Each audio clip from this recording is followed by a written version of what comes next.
Well, wouldn't you know it? I publish a show last Friday, go on an extended weekend vacation, just to find out that when I get back, I'll have to contend with a hurricane and get another video out.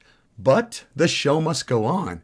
So, since I've got power and it's still the Halloween season, I've got a little show, and I do mean little, about monstrous merchandise. The Universal Monsters, that is. I'm Victor, and straight out of the Gen Experience, the Universal Monsters rise from the dead for a second chance, decades after their initial inception, and the variety of ways these fiends find their place amongst an entire generation. The Universal Monsters are one of my favorite franchises, but were originally realized for moviegoers between the 1920s and the 1950s. It was only after the television boom that a younger audience gave them new life. It's alive! It's alive! Inspired by their newfound popularity, Frank, Drax, and Wolfie began to pop up in and on anything you can imagine. New incarnations and original representations unique to us would hold their own all the way through the 1990s, when their digital presence made the Universal Monsters more accessible than ever, but the one-of-a-kind unique memorabilia would be a thing of the past. Our past. Hey folks, if you hear rain during the video, that's just Hurricane Milton going by. So give me a like and a subscribe, and let's get going. By the mid-50s, Universal had licensed their movie monsters to television stations everywhere. And finally, these legendary scares came into the homes and lives via The Late Show, often with the help of horror hosts like Vampira, Zachary, or Peter Vincent. Gotcha. No, not Peter Vincent, although that would have been cool. As a companion to these fright fests, Famous Monsters of Filmland publication would satisfy your darkest desires. As the craze grew, they knew a good thing. We wanted more, and by the mid-60s, Aurora was in full swing, making Universal Monster model kits. I know, I imagined models were only for planes, trains, and automobiles. But nope, the Mummy, Dracula, and even Hunchback got their first mass-marketed merchandise with gorgeously detailed models you'd glue, paint, and display for the world to see your love of all things nightmarish. Adhering the pieces together was one thing, but painting a work of art like these devilish creatures, that's another. From Aurora's first, The Creature, to their last, a decomposing skeleton, which was made in partnership with the Famous Monster magazine, this was only the beginning of a popular craze that continued for us Gen Xers. After Aurora, models would return. There were two significant ones made in 1979 by Japanese Bandai, sold for Universal City Studios, the original name of Universal Studios Hollywood. One of them was Frankenstein's monster and the other the Count, and they were also wind-up toys that sat up. A twofer. By the mid-60s, the fearsome facades were replaced with fun. Not only would we hear the famous and seasonal favorite, the Monster Mash, come to life on the radio and every party for the next 60 years, but Universal would get into the lighthearted action with a parody of their own celluloid creations in the form of the Munsters from 1964. The Munsters were based on the classics and took the stories into comedy sitcom territory. Afterwards, Filmation had created an animated series for Saturday mornings. Maybe twice removed since they aren't exactly related, but the Groovy Ghoulies are cousins of sorts to the Universal Monsters as they echo the style of the classic monsters we all know and love, helping to keep the momentum going by putting these familiar faces in front of our faces and in our hearts with musical adventures every episode from Horrible Hall between 1970 and 1972. Before the Ghoulies, another monstrous debut arrived and remains an annual celebration of the Universal Monsters. They may look a little odd and may not be as fearsome, but General Mills' Monsters cereal has had a foothold on our Universal Monster obsession since early on. They even have partnered with their official inspiration multiple times, and although the cast changes, the Wolfman and the Mummy rotate through on occasion. But this is what we were all hoping for, am I right? Action figures. This is where the real meat of the monstrous merchandise comes in, and there was no shortage. The success of models is one thing, but it was 1973, and AHI, which I'll call AHI, the parent company of Remco, got the first official license. At a time when the original G.I. Joe action figures were beginning to fade into the sunset, a new genre would need to replace the previous success. Losing out on the Bionic Man license, AHI grabbed a steady brand that was still popular, Universal Monsters would rage on. The action figures in the franchise were Frankenstein's monster, Count Dracula, Wolfman, and the Mummy, and the Holy Grail, the creature from the Black Lagoon. They were officially licensed and have a good look, even if the variants and production runs were constantly changing. And what's with the ungodly amount of blood that didn't make sense at all? Well, these 8-inch toys may not be up to today's standards, but they were first, and horror fans clamored to get their claws on one of these. Mego, a company most of us are all aware of, had attempted to get the Universal license, but finally just stopped trying to negotiate and settled by making their own. Eihai may have gotten the official license, but Mego's Mad Monsters were good enough, as the monster characters are not owned by Universal but in public domain, just as long as they didn't look too close to cinema's classic versions. As you can tell from the selections, they were recognizable, and with only slight variations, kids could still conjure the same storytelling adventures with the human Wolfman as they could with the Wolfman. What do you think of these? How did Mego do? Remco would produce the higher-priced TV advertised items for Eihai and would produce the next official figures of the Universal Monsters in 1980. The Monster Crush action series contained 4 creatures, each who could give a reach around to squeeze their nemesis into submission via a button on their back and accordion-type arms. These figures got a playset too, the Monsterizer, complete with buzzing noise, flashing electrodes, and glow-in-the-dark features. 2 editions were made, the creature from the Black Lagoon and the Phantom of the Opera. However, they were difficult to find due to small numbers produced. And why, you might ask? Well, you know what was happening in 1980.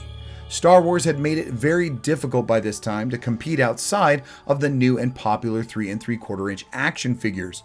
Remco didn't try to beat them, they just joined him in 1981 with some beautiful card backs for a new scale of the most modest but major monster merchandise, the Mini Monsters. Interesting to note is often the branding. Licensing or trademarking on these packages read Universal City Studios. The name was still the official company name of Universal, and therefore is a little treasure of the past on those card backs. All but Dracula. Most likely due to Bela Lugosi's estate, that figure lacks any trademark or branding for Universal Studios, until the 3 3/4 inch figure, where at that size, Remco even made a playset for its new pint-sized playthings. Well, playset is generous for the Mini Monsters play case, a themed storage for the new smaller figures. There was play value, but very little. The Universal Monsters, or some unlicensed version of, weren't going anywhere. Some other great companies made either official figures or even knockoffs. Check out Amigos del Terror, Friends of Terror or Terror Friends. The art itself looks like these guys are BFFs, frat brothers. Whatever they are, they looked thrilled to be the killer toys you always wanted. These knockoffs are popular Argentine toys from 1980. And let's not forget Imperial's Universal Monsters of 1986. Younger Gen X could still join the party with these figures who had some degree of success and a few losers. Limited articulation, but with the obvious trademark and older Universal logo, they were fair in quality, even if blown, which makes them hollow and very fragile when dropped. Imperial would also provide some monstrous impulse buys at the drugstore counter with their range of stretchable, lifelike monsters. By the 90s, the brand's luster was shined up a bit and given a new and appropriate design logo for the decade. With new branding came new merchandise, and Playco created some 10-inch figures in 1991 to try and keep it alive. It's alive! It's alive! It's alive! It's alive! Sadly, the success of the first run on monster toys and merchandise that had exploded in the 60s, 70s, and 80s would not survive on the toy shelves for long. Well, not aimed at kids, that is. The Universal Monsters would far from fade to black. They would just swap business models. The end of the decade and into the 2000s brought a new wave of adult collectors and collectibles to hobby stores and online shopping for more detailed, greater articulated, and even nostalgia-filled homages to previous generations' toys. Long before the bulk of the Gen experience, at the dawn of our generation, Marx was there, as it had been for some time, and resurrected the monsters in all their static glory as colored plastic figures, not unlike the standard Green Army men. Kids could find random toys licensed by Universal with their favorite monsters taking center stage. From water guns around 1974 to wind-up toys in '76, both found carded and as store counter freestanding displays. Flip-Its, who remembers those? I do. I didn't have the Wolfman, but he and Frankie were thrown wildly in the air, also in 1976, when the IP was branded on anything. The Viewmaster got into the action with what might look from the package to be officially licensed retelling of the famous films, but these 1978 beauties seem to be photos of animatics or claymation, as if made by the same people who made Rudolph and Santa Claus is Coming to Town. Did I miss these specials? Were they ever on TV? If you know anything about these obscure products of Wolfman, Dracula, and Frankenstein, please share. I think it's something we'd all like to know what the hell. Scare your friends? Surprise your friends? Blind your friends with monster flasher faces. In the last 3 years of the AHI license with Universal, Remco released these odd translucent faces that attach to flashlights to startle your mom when hiding in the closet or walking around the house in the dark. Just turn on the light and frightening details pop out. Amuse your friends. Apparently, when the very 90s an awesome new logo branded the monster items, they looked deep into their past product library, and someone thought these light-up faces were a good idea, and a cheap one. In 1991, the flashers return. No, not that kind. This kind. These flashers, but as face lights. But they were the same thing, and had about as much impact as the originals. And who can forget the Bop-'em bags, weighted inflatables illustrated with famous fiends' faces on them? Taking out your frustrations on this harmless bounce-back boxing trainer while practicing your uppercut or your left hook was just par for the course in 1986. These monsters got balls, big balls, you could say monster balls. At least in the 1980s they did. They weren't fooling around. There were mad balls, so why not monster balls? Tossing these around just made sense in the mid-80s. Made by some brand called Ilco, LJN, the makers of the Thundercats, would turn it up a notch and go the extra mile with spitting balls in 1989. Entertain or gross out your friends as the Wolfman or the Mummy expectorate all over your opponent. Oh, and there were things we needed and things that make you go, huh? Let's be honest, there had to be a lunchbox, a metal lunchbox. Did you feel like Universal Monsters or the Munsters or maybe the Dukes of Hazzard that day? Whichever it was, your meticulously colored lunch container was covered in remarkable one-of-a-kind art that also continued onto the thermos inside. Very functional, very enviable since arriving in the 70s with various styles. What also had various styles, but a bit perplexing, is this little gem. Correct me if I'm wrong, but a nightlight was often used to curb a child's fear of the dark. Having the light offered some comfort when scared at night. By putting this or any of these guys on your nightlight just seems to defeat the purpose. What you've been hoping not to see in your room as you lie alone to sleep is now illuminated. Your fears amplified. Just keep your eyes away from this 90s curiosity. Of course, Universal was also going to cash in at their home base. The parks themselves were going to benefit off of their characters, and they did in a variety of ways. Universal City Studios had been featuring the monsters throughout their park since the mid-60s. Having them roam and be there for guests to see kept them on the forefront of their mind. They were ready to scare you as you boarded your tram for the tour. And after seeing the Monsters House, from 1980 to 1983, Castle Dracula offered a show that was dying to entertain you with an animatronic wolf and Phantom of the Opera.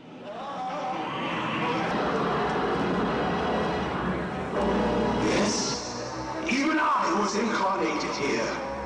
I, Eric. They called me a Phantom of the Opera. Whose voice was originally Paul Lynde. All I want to do is rest my weary bones. In fact, I think I will. Peculiar to say the least. The Count was there, of course, with invited audience members to portray the monster and his bride, keeping the spirit of their popular and evergreen characters ever present. Besides the characters in the show, they would also sell a variety of consumer goods that were branded with your favorite creature and the Universal Studios logo. How many of you still have merchandise from Universal with those classic monsters on them? And how many of you remember meeting Frankenstein at the park during the Gen experience? I remember my sadistic mother making sure I met the Phantom of the Opera. Walking toward the tram, he just stood there, like a statue, just waiting for us. Mom put me on her other hip, holding me now closer to the creature, just before he popped alive, giving me such a scar. I mean scare. Seriously, I was like 4 and it is clear as day. But I guess I owe my great resilience and coping skills to times like that. However, it looks like this little girl already had those coping skills. Better her than me. With the 90s rebranding, there was a surge of popularity once again. Maybe shorter than it had been before, as millennials may not have that same long-term attachment to these beloved and fearsome icons like we do. Starting with some very popular and well-remembered kids' meals, BK released some of the most incredible and memorable in 1997. Ones I kept in my office at work. Far less remembered, but just as cool, were the Jack-in-the-Box kids' meal toys as well. Anyone remember these? Very different, but still awesome, and right before the release of a brand new and successful reboot of a classic, The Mummy, starring Brendan Fraser, in 1999. You know, the Universal monsters were not created my generation, but a concerted effort brought them out of the shadows during that very special time. A time where marketing understood how to give them eternal life through Gen Xers, a generation that keeps anything worthwhile alive. She's alive! Alive!